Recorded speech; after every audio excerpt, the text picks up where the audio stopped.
안녕하세요. 권박사 영재교육입니다.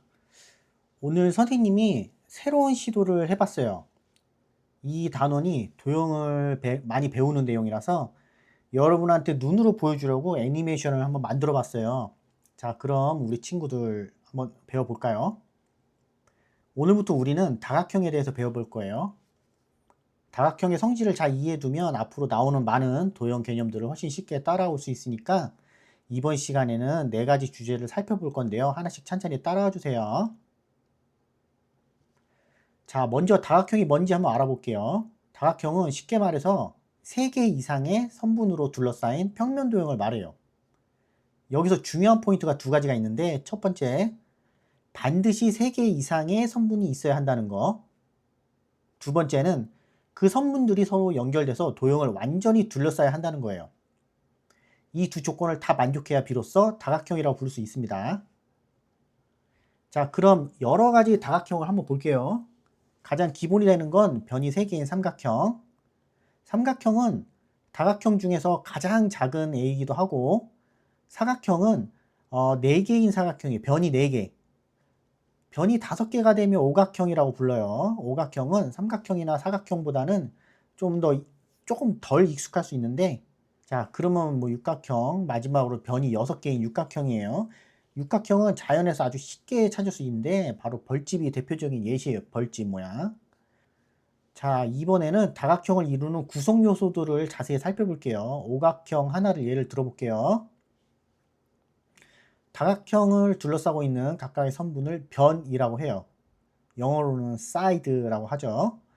오각형에는 변이 모두 5개가 있고 각 변은 2개의 꼭지점을 연결하고 있어요.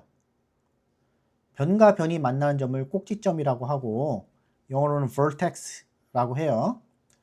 오각형에는 꼭지점도 5개가 있고 꼭지점의 개수는 변의 개수와 항상 같아요. 꼭지점의 개수는 변의 개수와 같다. 뭐 삼각형도 그렇고 사각형도 그렇고 오각형도 그렇고.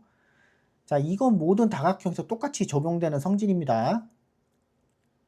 자, 다각형의 안쪽에서 이웃하는 두 변이 이루는 각을 내각이라고 해요. 안쪽에서 이루는 각을 내각이라고 하고, 내각은 다각형의 안쪽을 향하고 있다는 게 중요해요.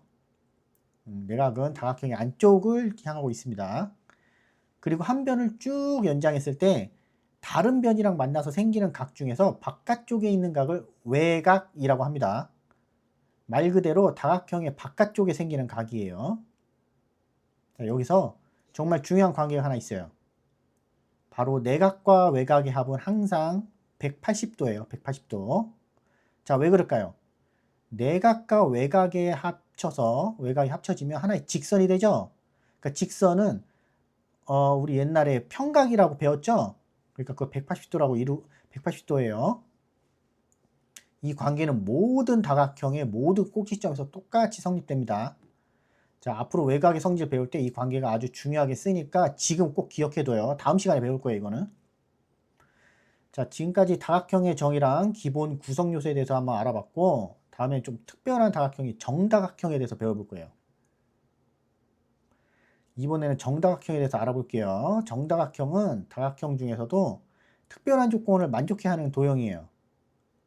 정다각형의 정의는 생각보다 간단해요. 정다각형의 정의는 생각보다 간단해요. 모든 변의 길이가 같고 모든 내각의 크기가 같은 다각형을 정다각형이라고 합니다. 즉, 2가지 조건을 동시에 만족해야 돼요. 첫 번째, 모든 변의 길이가 같아야 되고 두 번째는 모든 각도의 크기가 같아야 됩니다. 이 조건 중에서 하나라도 안 맞으면 정다각형이 아니에요. 자, 그럼 정다각형 예시해 볼게요. 가장 먼저 정삼각형. 세 변의 길이가 모두 같고 세 내각의 크기가 모두 60도로 같아요. 정삼각형은 가장 단순한 정다각형이죠. 다음은 정사각형입니다. 네 변의 길이가 모두 같고 내각의 크기가 모두 90도예요. 90도. 우리는 정사각형이라고 부릅니다. 정오각형. 5변의 길이가 모두 같고 다섯 내각의 크기가 모두 108도, 죄송해요. 108도로 같아요.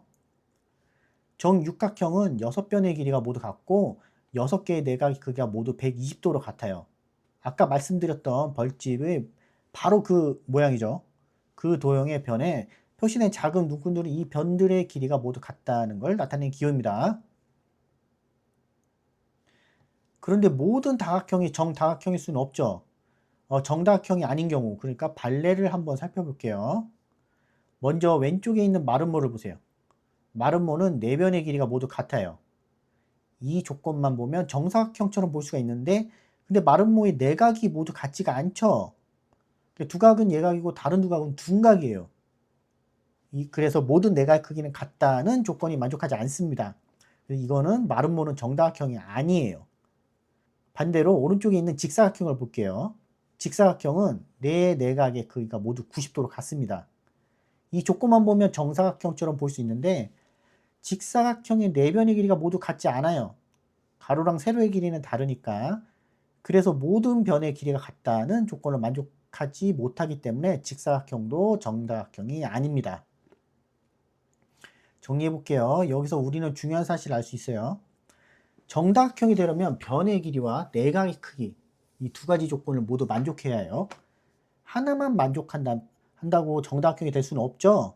다시 정리해보면 마름모는 변의 길이가 모두 같지만 각의 크기가 같지 않아서, 직사각형은 각의 크기는 모두 같지만 변의 길이가 같지 않아서 정다각형이 아니에요. 이 조건 꼭 기억해 두세요.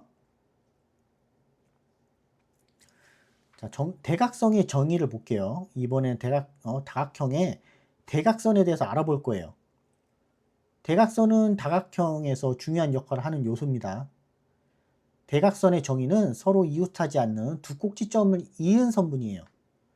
여기서 중요한 건 이웃하지 않는 이란 표현이에요. 이웃하지 않는. 서로 이웃한 두 쪽 꼭지점을 연결하면 변이 되죠. 이웃하지 않는 두 꼭지점을 연결해야 비로소 대각선이 돼요. 그럼 한 꼭지점에서 몇 개의 대각선을 그을 수 있을까요? 다각형별로 하나씩 한번 살펴볼게요. 자, 삼각형. 먼저 삼각형이에요. 삼각형의 한 꼭지점에서 대각선을 그을 수 있을까요? 삼각형은 꼭지점이 3개밖에 없죠? 한 꼭지점을 고르면 나머지 두 꼭지점은 전부 이웃하니까 삼각형에서는 대각선을 하나도 이을 수가 없어요. 그래서 이게 삼각형의 중요한 특징 중 하나예요. 자, 사각형. 사각형의 한 꼭지점, 예를 들어서 A라고 이름 붙인 꼭지점에서 대각선을 그을 수 있는 대상은 몇 개일까요? A랑 이웃한 두 꼭지점은 변으로 연결되어 있으니까 빼고, 자기 자신도 빼면 남은 꼭지점은 단 하나, C 하나뿐이죠. 그래서 사각형의 한 꼭지점에서 한 개의 대각선을 그을 수 있어요. 오각형의 경우 한 꼭지점에서 A에서 자기 자신이랑 이웃한 두 꼭지점 B랑 E 빼면, 그러니까 3개를 뺐죠. 남은 꼭지점은 C랑 D 이렇게 2개예요. 그래서 2개의 대각선을 그을 수 있어요. 육각형의 경우 한 꼭지점에서 A에서 자기 자신이랑 이웃한 두 꼭지점을 빼면 3개의 꼭지점 C, D, E가 남아요. 그래서 3개의 대각선을 그을 수 있습니다. 자, 여기서 규칙 보이죠? 규칙 보일 거예요, 친구들은. 사각형 4개에서 3개 빼서 1개, 오각형 5개에서 3개 빼면 2개, 육각형 6 빼기 3은 3개, 즉 N각형의 한 꼭지점에 그을 수 있는 대각형의 개수, 자기 자신과 이웃한 2개, 합해서 3개를 뺀 값, N에서 3개 뺀 값은 그러니까 N-3개. 3개를 빼는 이유는 자기 자신이랑 이웃한 두 꼭지점, 꼭 기억해요. 이렇게 세 군데를 빼기 때문이에요. 자, 그럼 전체 대각선의 개수. 그렇다면 N각형 전체 대각선의 개수는 어떻게 구할까요? 아까 한 꼭지점에서 N-3개를 곱할 수 있죠. 근데 꼭지점, N각형 꼭지점 몇 개? N개죠. 이게 N 곱하기 N-3 그리고 나누기 2예요. 왜 나누기 2일까요? 한 꼭지점에서 어떤 꼭지점을 그으면 그 꼭지점이 이미 이어져 있으니까 다른 꼭지점은 서로 2번씩 중복되죠. 그래서 2로 나누는 거예요. 다시 한번 좀 이따 설명할게요. 각 꼭지점에서 3개 대각선에 그을 수 있고, 꼭지점은 모두 n개니까 n 곱하기 n-3. 근데 이렇게 계산하면 각 대각선이 2번씩 중복해서 세워지니까, 예를 들게요. 꼭지점 A에서 C로 가는 대각선은 A에서 셀 때 한 번, C에서 셀 때 또 한 번 포함되기 때문에, 그래서 2로 나눠지는 거예요. 꼭 기억해요. 자, 직접 한번 해봅시다. 자, 사각형 n은 4개인 경우 먼저 볼게요. 4 곱하기 1 나누기 2 해서 2개. 사각형이 있는 대각선, 두 대각선 직접 확인해 보세요. 오각형 n은 5개인 경우 5 곱하기 2 나누기 2 해서 5개예요. 육각형 6이죠. 그러니까 6 곱하기 3 나누기 2 9개죠. 한번 다 그려봐요, 친구들이. 이렇게 대각선의 개수를 알면 다각형의 내부 구조를 더 잘 이해할 수 있습니다. 특히 다음에 배울 내각의 합을 구할 때 대각선이 중요한 역할을 하니까 잘 알아둬요. 이번 시간 마지막 주제는 삼각형의 내각의 합이에요. 이건 기하학에서 가장 기본적이면서 가장 중요한 내용 중 하나니까 잘 알아둬야 돼요. 정리는 이렇게 돼요. 삼각형의 세 내각의 크기의 합은 180도이다. 이건 어떤 삼각형이든 모양에 관계없이 항상 성립해요.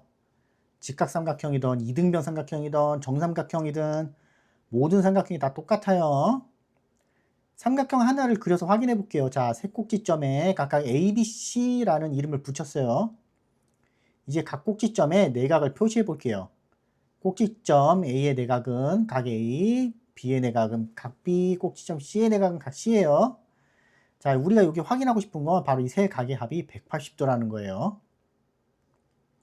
자, 이제 재밌는 방법을 한번 확인해 볼게요. 세 꼭지점 모서리 각을 잘라낼 거예요. 자, 어떻게 될지 한번 볼까요? 자, 세 꼭지점 모서리 조각을 각각 떼어냈어요. 자, 빨간색, 노란색, 파란색 요 부분 갖다가 아래로 가져와서 하나씩 나란히 배열해 봅니다. 자, 볼게요. 와, 자, 봐봐요. 세 조각이 정확히 일직선, 그러니까 180도 이루어지는 게 보이시죠? 자, 빈틈없이 합쳐져서 완벽한 반원이 만들어졌어요. 자, 이게 바로 시각적 증명이에요. 자, 세 내각을 모두 모으면 정확히 180도가 된답니다. 자, 이렇게 해서 우리는 삼각형 세 내각의 합이 180도라는 걸 확인했고, 자, 이 사실이 삼각형에서 가장 기본이 되는 성질이고, 이걸 바탕으로 더 복잡한 도형들의 성질도 이해할 수 있어요. 예를 들어서 사각형, 삼각형 두 개로 나눌 수 있으니까 내각의 합이 180도 곱하기 2, 즉 360도가 되죠. 자, 이렇게 오각형은 뭐 3개로 나눠져 있으니까 180도 곱하기 3, 뭐 그래서 180도 곱하기 3은 540도 되죠. 뭐 삼각형 내각의 합이 180도로 사실은 모든 다각형 내각의 합을 구하는 기초가 돼요. 이거는 다음 시간에 또 배울 거예요. 자, 지금까지 다각형 성질 첫 번째 시간을 통해서 다각형 정의와 구성요소, 정다각형, 대각선의 개수, 그리고 삼각형의 내각의 합에 대해서 배웠어요. 다음 영상에서는 저 이어서 외각의 성질이랑 다각형의 내각, 외각의 합에 대해서 더 자세히 알아볼 거고, 자, 그럼 이제 우리 친구들이 제일 좋아하는 거 이제 뭐죠? 숙제. 자, 디딤돌 1학년 2학기 96페이지에서 107페이지까지 다 풀어오세요. 자, 조금 양이 많아 보이지만 그렇게 많지 않아요. 다 풀어요. 쉬워요. 자, 우리 친구들 구독하고 좋아요 한 번씩만 눌러주고 공부 모두 열심히 하고. 자, 빠이.